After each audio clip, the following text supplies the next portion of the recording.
Today is Wednesday, December 14th, 2022. It's a little after 11 o'clock in the morning here on the East Coast of the United States. Our guest today, of course, no stranger to the Judging Freedom audience, Scott Ritter. Scott, it's always a pleasure. Since you were last with us, a number of events have happened with respect to the military involvement in Ukraine, and I appreciate you jumping on with such little notice because I want to talk to you about them. So we understand, because the White House hasn't denied this, and it's all over the press, that the United States is about to send, President Biden is about to approve the transmission of Patriot missiles to Ukraine. How significant are they? How do they work? What do they do? Is this a game changer? Well, I mean, no, it's not a game changer. Let's just be straight up and honest here. The provision of the Patriot air defense system to Ukraine will not change the outcome of this conflict. Ukraine's going to lose, and they're going to lose badly. In fact, I mean, I would actually say that the provision of the Patriot air defense system to Ukraine will actually impede their combat capability. You know, air defense is a sophisticated thing. The basic infrastructure, air defense infrastructure of Ukraine, is a Soviet era air defense system that blends the S-300 with the Buk, with the Thor, different Soviet era systems that are designed to work with one another. So they have common communication structures. Their radars can be linked together in a common command and control system. You can have an integrated air defense network, which, frankly speaking, is still up and operating to this day, even though it's suffered casualties. Now, when you start to fold in systems that aren't designed to interact with these, to work, for instance, like the NASAMS, the National Air Defense System that the United States and Norway developed that protects the U.S. Capitol. We provided several of these to the Ukrainians. The British, or the Germans have provided the IRIS-T. The British have provided other systems. You bring them in, they're not designed to operate with one another. Now you're plugging them into a Soviet-era integrated air defense system that can't communicate. You actually complicate things. Okay, let me stop you. Is Patriot defensive or offensive? Well, I mean, in theory, if you use it well, you can project an air defense umbrella into an enemy, the depth of an enemy's operational area, so that you can deny them the use of tactical air defense. But again, in order to do that, you have to be trained on it. This is a complex system. Even Americans goof it up during the Gulf War. And I know that's 30 years ago, but when the Patriot was first introduced in the Gulf War, it didn't work against missiles. All right, so do Patriots need Americans to operate them? Let's put it this way. For the Patriot system to operate at anywhere near optimal efficiency, you would have to have NATO-trained crew who have been trained on the Patriot system, operating the system. Otherwise, mistakes are going to be made, and it's going to be lethal for the Ukrainians. But even if you have this NATO-trained crew, this system will not integrate with anything else. It'll be a standalone system, and therefore it's going to be isolated and destroyed. There's my prediction. Every single Patriot system deployed in Ukraine, if indeed this is a decision that's being made, will be destroyed. It will not have a meaningful impact on the battle. It will have a detrimental impact on Ukraine's defense. As I was saying, an engine needs no friction. Putting the Patriot into Ukraine is like pouring sand into an engine. It's just going to friction up, smoke, and blow up. Surely the former four-star general, who's now the Secretary of Defense, understands what you just said. Would Secretary Austin have told that to the president? I mean, are we sending this thing to them to satisfy the political appetite back home so that it looks like we're helping Ukraine? Or are we sending this to them because they really, truly want to help Ukraine? Let me put it this way. If an air defense expert was asked about this, they would say, let's focus on getting the Soviet-era system up and running, the integrated air defense system that the Ukrainians already have and know how to operate. The last thing we want to do is introduce the Patriot. But this isn't an operational decision. This is a political decision made because nothing we send to the Ukrainians works. They have no viable air defense against the Russian cruise missile attacks, drone attacks, etc. And so we must be seen as doing something. And so they're going to undertake this political action. unless they've been training Ukrainian crews in secret. This isn't something that's going to happen overnight. How long does it take for a crew of average intelligence, if there is such a thing? I mean, does it take PhDs to operate this, or does it just take intelligent, determined troops to operate it? And how long does it take to train a crew?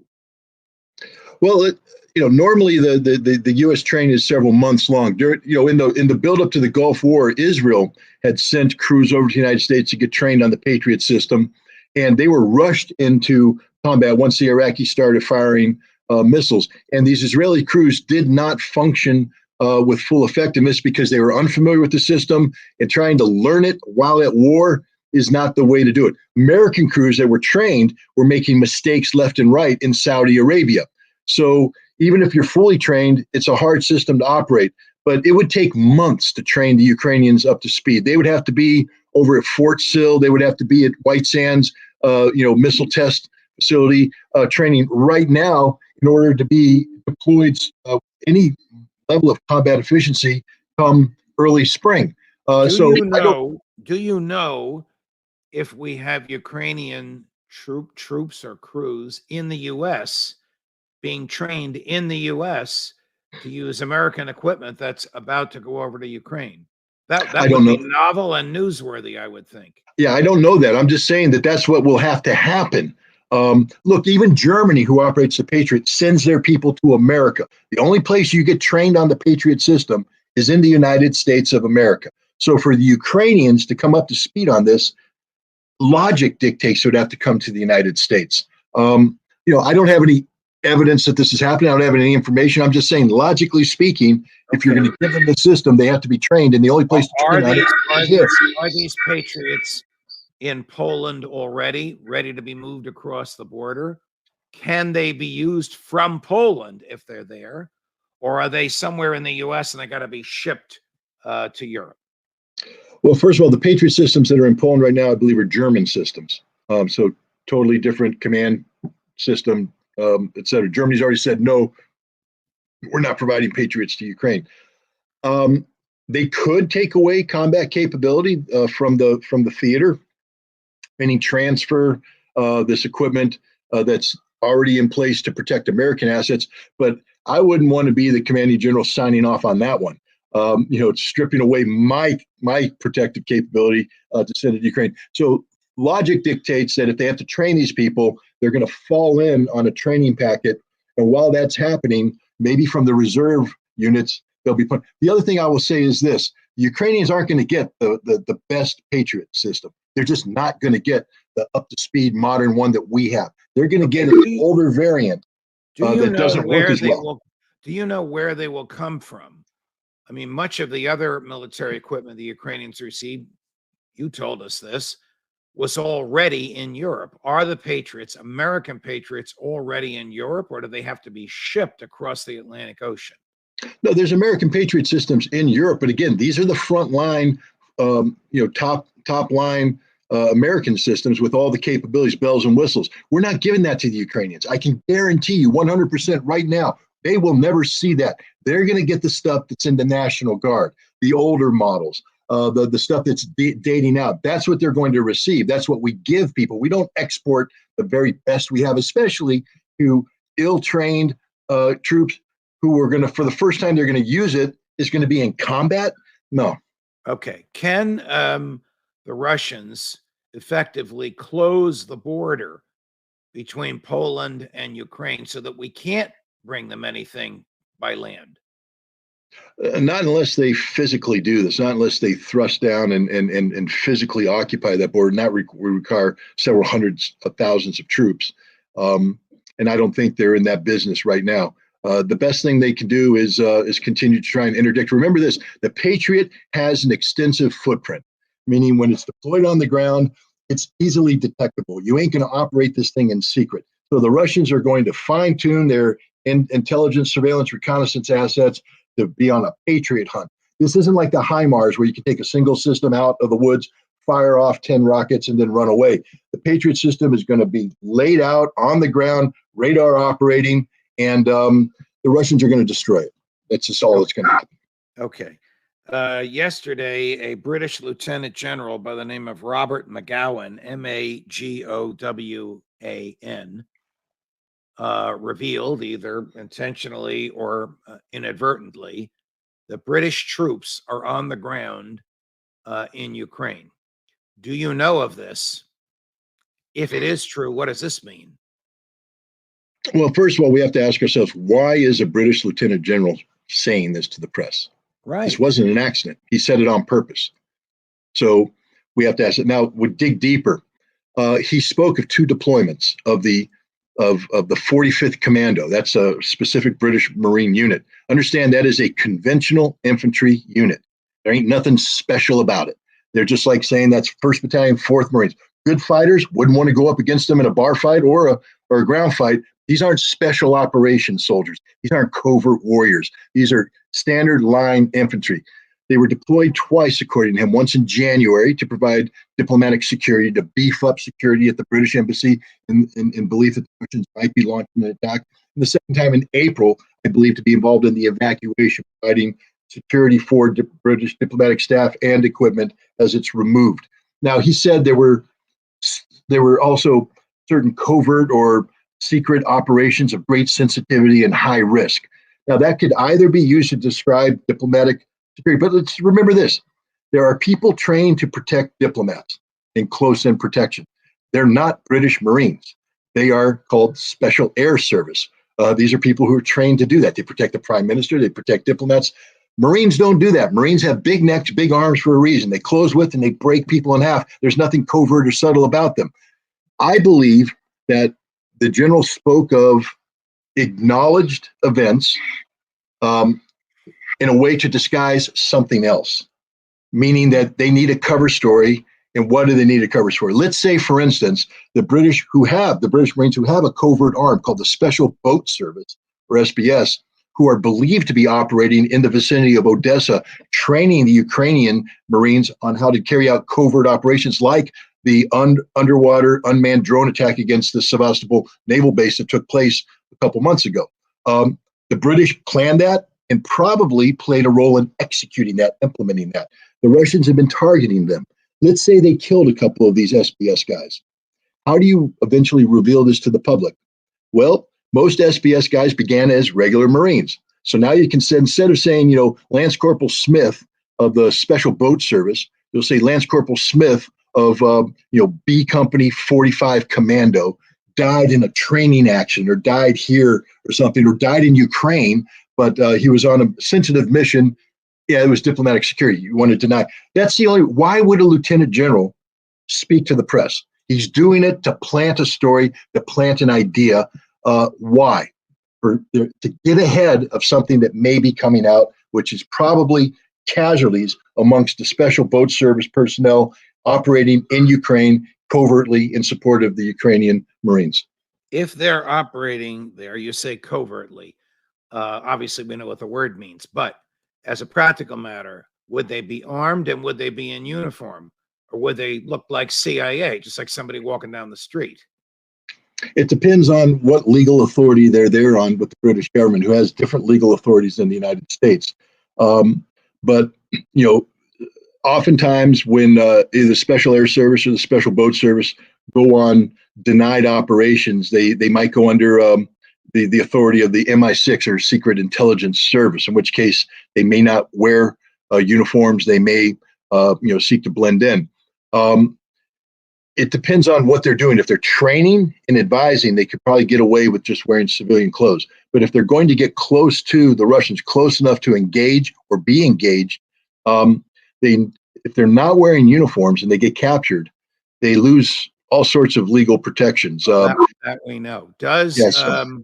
Does President Putin or does the commanding general or do the Russians know that the Brits have been there and are there? They must know. Absolutely. They've called them out. They say, we know who did this. We know the British did this. We know where you are. They identified the small town outside of Odessa where they're at. They know where the barracks are at, and they've been striking it on a regular basis.